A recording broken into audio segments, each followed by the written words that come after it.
Welcome to Citizens Gone Wild. Um, Today we have a guest, Larry, and of course my name is George, and it's Citizens Gone Wild, and we're going to talk about basically kind of current events, but at a high level, I would say.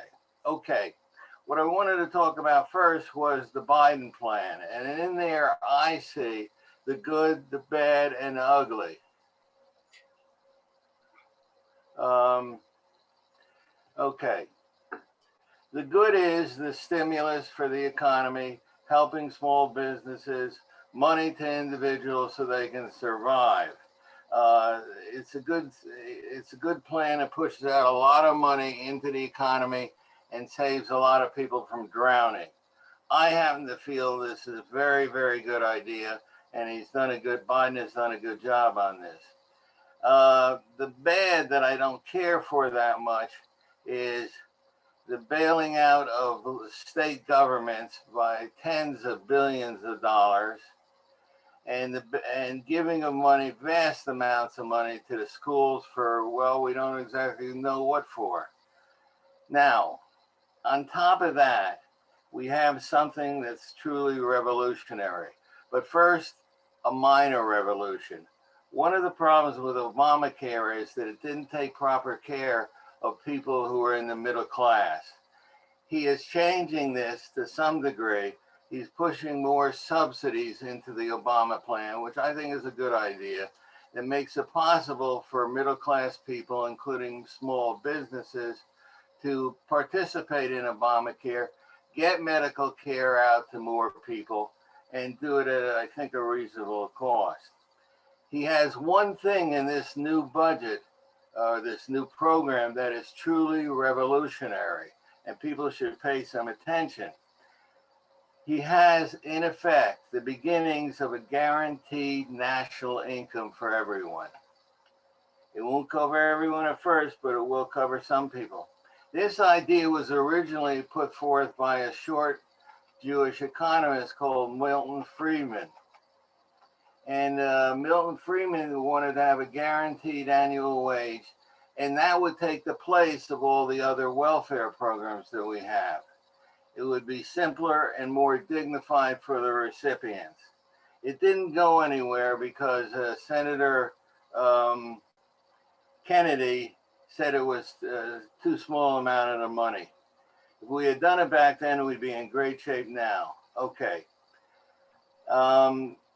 What is happening here now is important, very important. It is truly revolutionary. Now, in this country, if you want to give people money, you have to have some reason, and the reason they picked up on this is children. Everyone loves children or finds it hard to resist giving money to children. And so what they're going to do is they're going to give about $300 to everyone who has a child under the age of 17, I believe it is. Regardless of anything else, they're just going to send you a check. So if you have one child, you get $300, two children, you get $600. Okay, and you can use the money any way you wish. Now, when this gets started, it will end fairly soon. It will end in September.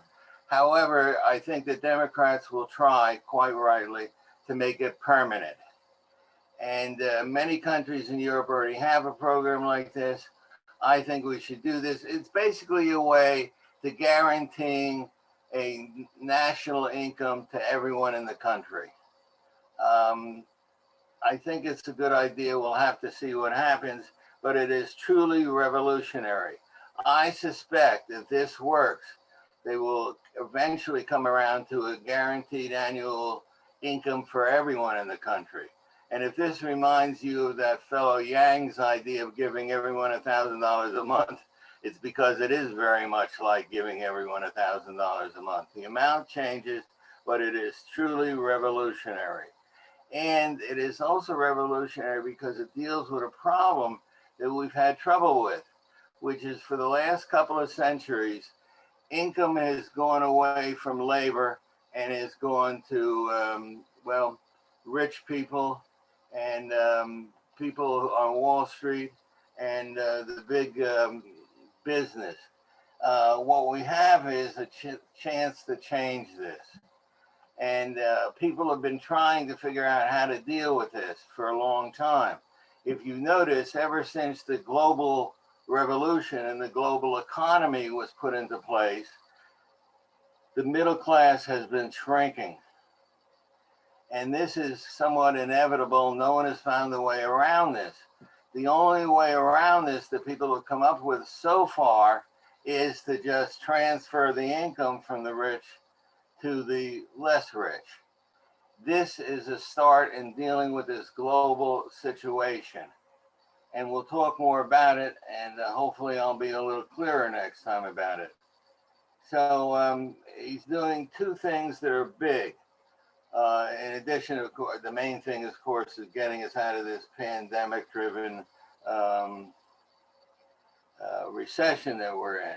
He's helping people in the middle class get medical care, and he's helping, well, the whole middle class do a little better in life, starting with the families that have children.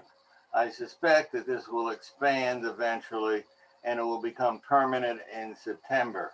I think it's a good idea. What do you think, Larry? Boy, there's such a wide slate to discuss. First of all, let's talk about something somewhat dear to my heart, and that is Obamacare. As a retired health professional, I am actually in favor of it, but I think where Obama erred in the beginning, and I still think it's a problem, is that he did not set up a government run entity to use as a standard measuring stick against which all insurance companies had to compete, or because there is no doubt about it that insurance companies are making huge amounts of money, and that there needed to be federal regulation of this, not state regulation, so that all the red states basically did not accept this, the blue states did. So we run into a situation where New Jersey didn't accept it way back, and to get the choices that Jerseyans had for Obamacare were far less than in a neighboring state like New York or Delaware. You want a national, you think the plan has to be national? I think the plan has to be national, and I think there needs to be a government-run entity, almost like a Fannie Mae or Freddie Mac, but health insurance that will give at least a bare minimum to people, so that the insurance company cannot charge a whopping surcharge for Obamacare. Okay, I think that may become, hopefully will be coming later. We'll see what will happen here. Okay. Certainly. Number one. Number two, I feel that we are beginning to see a redistribution of wealth from anybody who is, quote, wealthy, not necessarily to the middle class, but to the working class and lower. I think what is happening is that wealthy will continue to be defined as anyone who has $5 more than me, and that income distribution will drift downward. Now, I have a major problem with this, not only because giving money, throwing money at people has not worked for years. Welfare hasn't worked like that unless we put stipulations on this money and where it's going. So basically, by giving $300 per kid, you're encouraging people to have more children, not less. Do you think most people, there are people who will probably say, boy, if I have another kid, I'll get another $300. But I'm hoping that that number is fairly small, and that most people. I'm maybe more cynical than you are, George. I think that there's a large number of people that look upon children as another paycheck. unfortunately. All right, let me go from that. That is very discouraging. If that is what happens, we are in bad shape in this country, very bad shape. Um, but nonetheless, George, can I interject for a minute? sure. I come from a background. My first position, I worked for um, a county government providing health care. At that county government at that time, if you made more than a very minimal amount of money, you could not afford to see me. So therefore, we saw a lot of people of the lower classes and indigent classes, whatever you want to call it. My experience then, and probably would be this experience today, is that half the people who were there were hardworking people who either through lack of skill or a lack of bad luck or whatever were in this position. The other 50% of the people, no matter how much money you gave them, it ran through their hands like water through a sieve. But And it was never. isn't that the case with any government program, whether it's Social Security or But medical the care? point that I'm trying to make is you are always, unfortunately, I think, due to human nature, going to have indigent people. Now, I'm a firm believer in helping those who are willing to help themselves with by offering them education, by offering them a way up, by offering them training skills, but just giving free money and printing free money. Eventually, we're going to have to stop the printing presses. Right now, while interest rates are historically low, we are paying relatively little on the debt, and I think we're still paying 8% of the national government is paying off just servicing the debt. If the interest rate goes from 1% to 2% or 2% to 4%, we are going to be paying 40 or 50% of our just servicing the debt. You may be right, and you're on to something important. I just saw an article in the Wall Street Journal where they said that Biden has to decide, are we going to just borrow more money or are we going to raise taxes? My estimate is we're going to borrow more money because raising taxes aggravates people. Let me go on for just a little bit here. You are on to something of extreme importance here. And we are definitely at a divide here. That's why doing this is revolutionary. Because in the past, we've tried to sort of engineer our programs so that they achieve the results that people like you want to see. But now we're going in a different direction. We're saying, look, we know 10% of you are going to be doing the wrong things, but we're going to send everyone money and we'll see if that works any better. But you may be right. I hope you're wrong. I hope I'm wrong, but I don't think so. Well, so I think far, human nature is what human nature is. yes, you're absolutely right on that. You're right. Well, we'll keep an eye on that, I hope. I want to talk next about immigration. And I just want to talk briefly about one particular slice of immigration. And one idea here is we have a program for asylum, and it's not working all that well. We've ended up with mess after mess after mess. And I want to point something out to people that the whole asylum program, too bad we can't solve our problems like that. The whole asylum program that is set up now was set up because of what happened during World War II. We're now embarrassed. During World War II, millions of Jews were murdered, 3,000 a day at one particular killing camp, Auschwitz.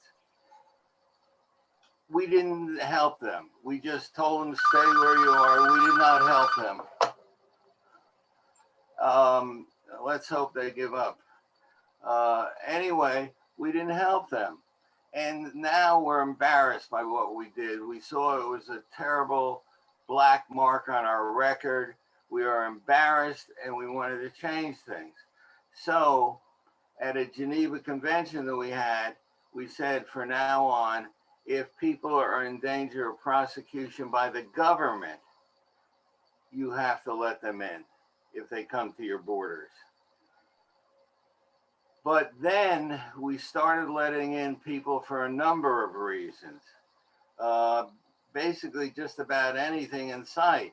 If your husband is beating you up, if a local gang is trying to kill your son, um, if you're in a fight with your neighbor and he's threatened to kill you, just about anything will now do, and you're allowed to come in and plead your case before a judge.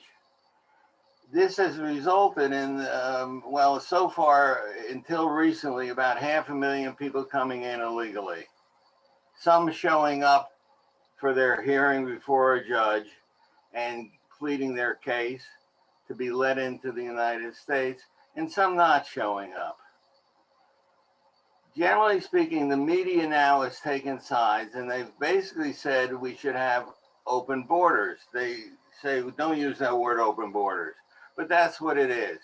And they say, look, everyone has a right to plead their case before a judge.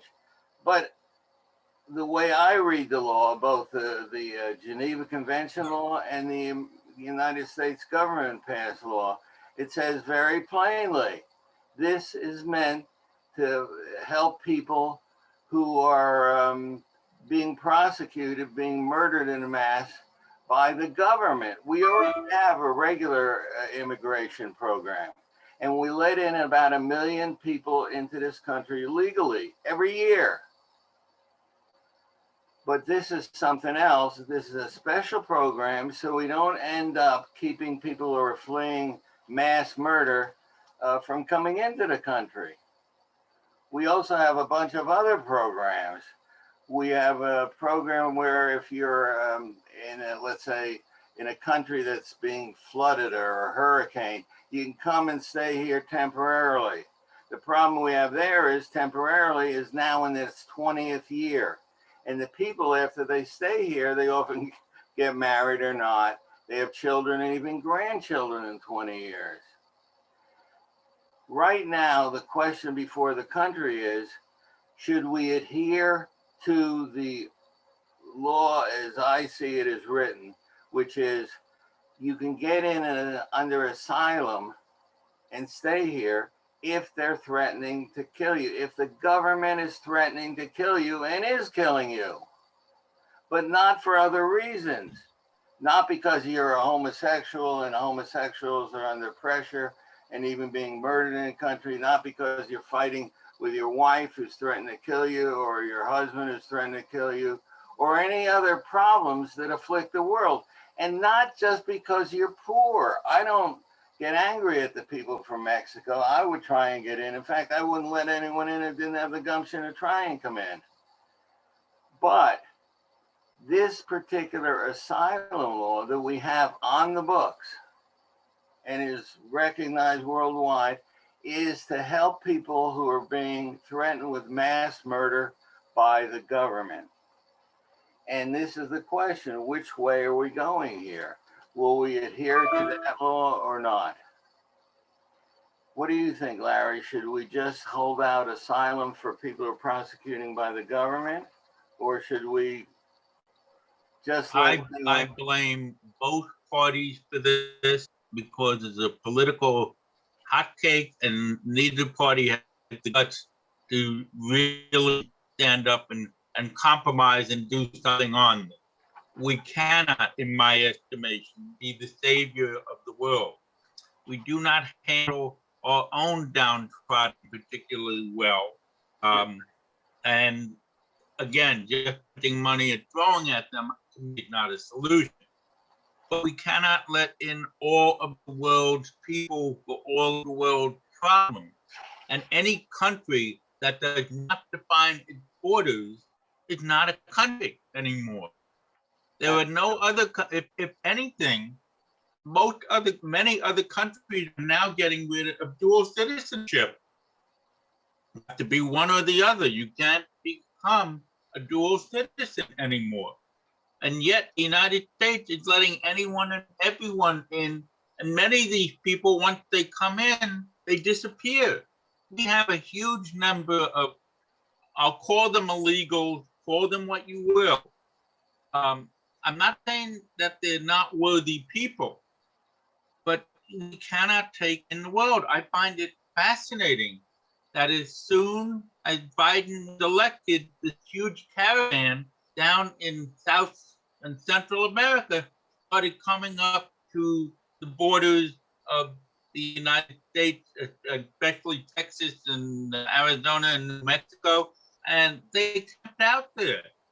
This has been orchestrated in the past by whom I don't know, but these people do not have enough money to trek from Central America up to, and unless we enforce our own laws, which we haven't for years, we are not getting anywhere. I think you have mentioned something that is not often mentioned, although Trump mentioned it, but a lot of people dismiss it. He said a country is defined as a place that has borders. If you don't have borders, you don't have a nation. Now, there are a lot of people I happen now, to agree with that. the intellectual elite, who basically they consider themselves citizens of the world.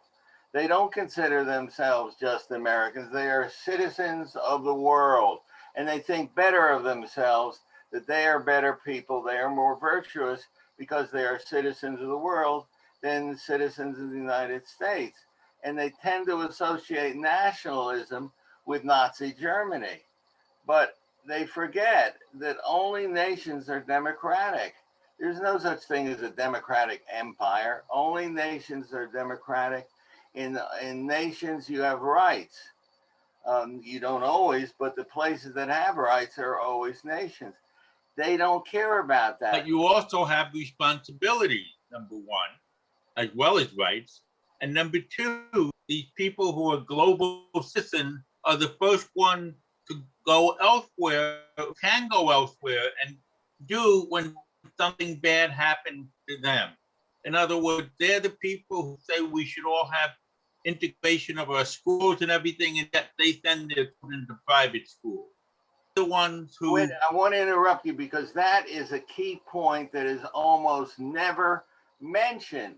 One of the reasons why the liberal elite says what it says and promotes programs that it promotes is that it doesn't participate in its own decisions. And no, I think that's exactly the point. It's basically, they tell us what's good for us, but they don't follow the same rules. That's exactly right. When it comes to incomes, they're above the squabbling that occurs for the rest of us. Right. I mean, they don't have to deal with any of these things because they can rise above it. They can have 2 houses, they can, or 3 houses, they can move from here to elsewhere. They don't like what's going on. They are not tied down necessarily by an income or by a job.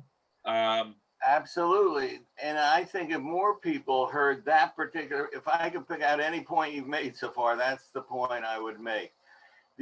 One of the definitions of this new elite is they don't feel obligated to participate in their own decisions. Let me go on for a second here.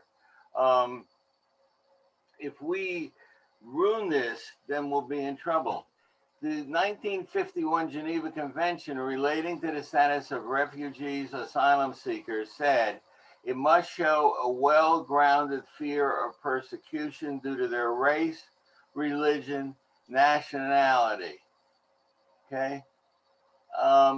There's nothing there about poverty, which is terrible, but there's nothing there about poverty. There's nothing there about having a lousy life, living in a chaotic situation, having a lousy government.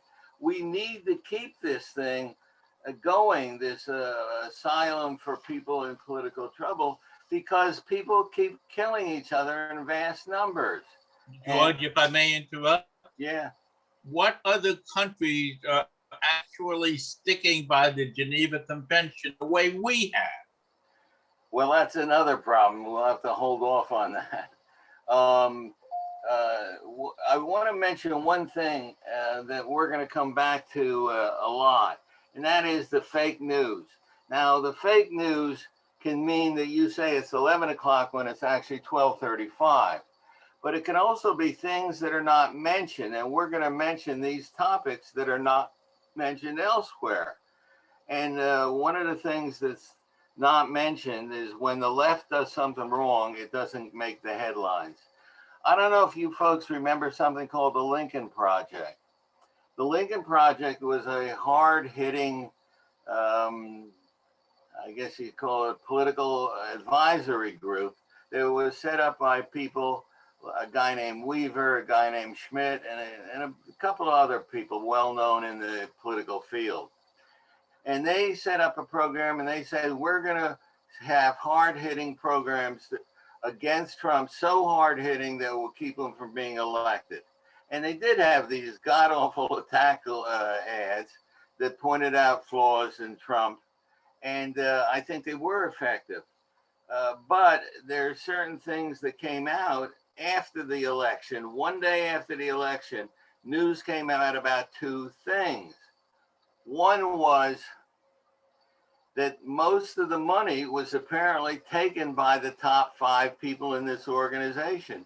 They became multi-millionaires. They made what one of them called multi-generational wealth. They raised about $100 million, and they took in their own pockets about at least half. We haven't had an investigation because no one wants to talk about it. It is interesting to me that this news came out one day after the election, not before. I think the news people knew about this. Everyone knew about this, but they didn't tell us, the people, until one day after the election. And now this Lincoln Project is apparently going out of business. But they did something even worse. They did something truly just mind-boggling, disgusting. One of the principles, one of the main principles of this organization is a guy named Weaver. Weaver has been known as a predator of young men for years. Everyone in Washington knew about him. Weaver used this project as a way to lure young men into his bed. And he did it plainly. He did it. Everyone knew he was doing this, and no one did a damn thing. This is a slimy group of people here. And he would say things, listen to this.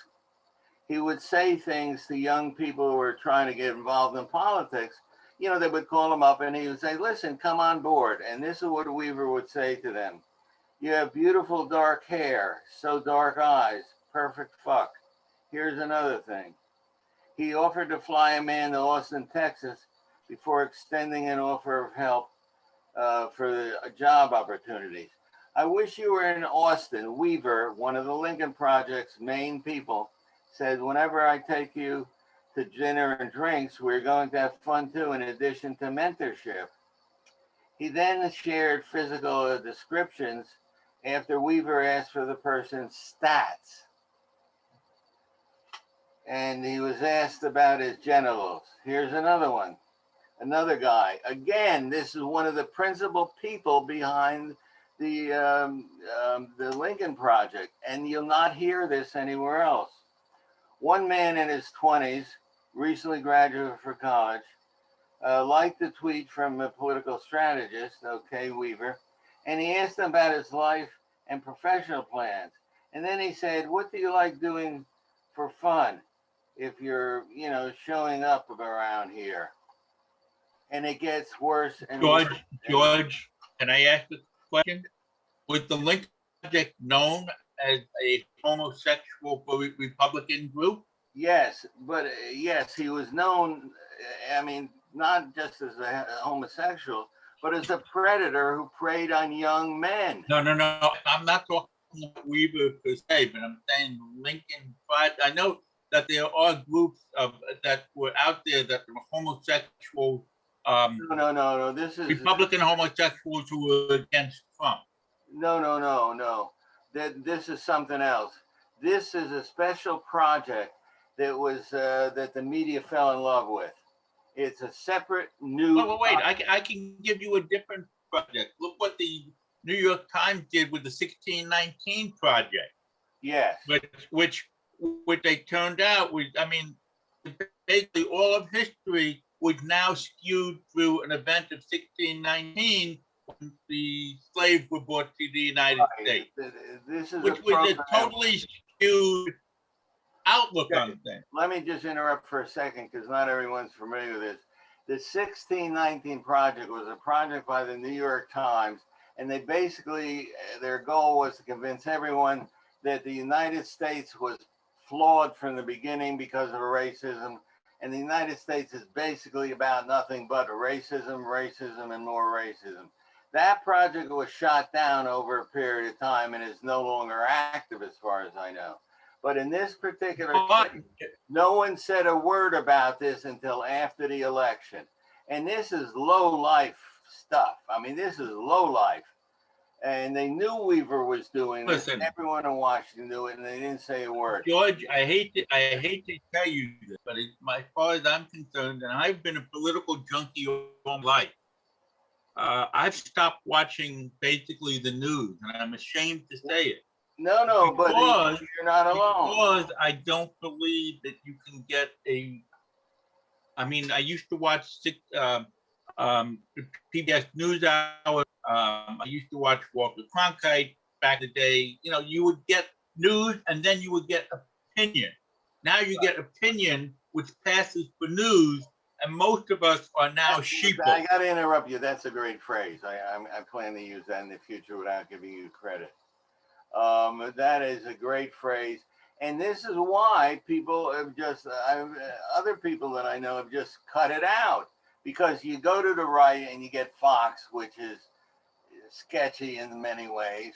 And then you go to the far right and get Newsmax, which is even sketchier.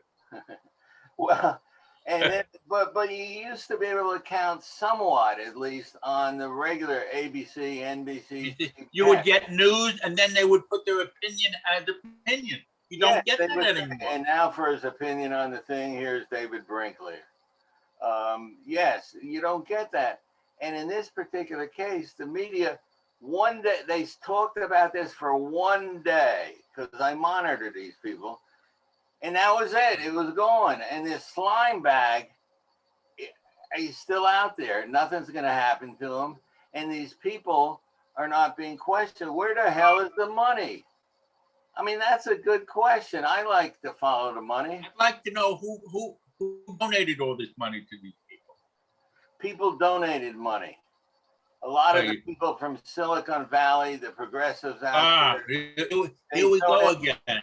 The righteous globalists who have their own set of rules that you and I are not allowed to live by. They do. All right. I'm going to have to stop now. But I would like people to come back next Monday at 11 o'clock. Larry and George will be at it again.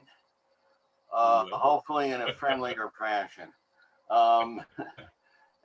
I really thank you very much.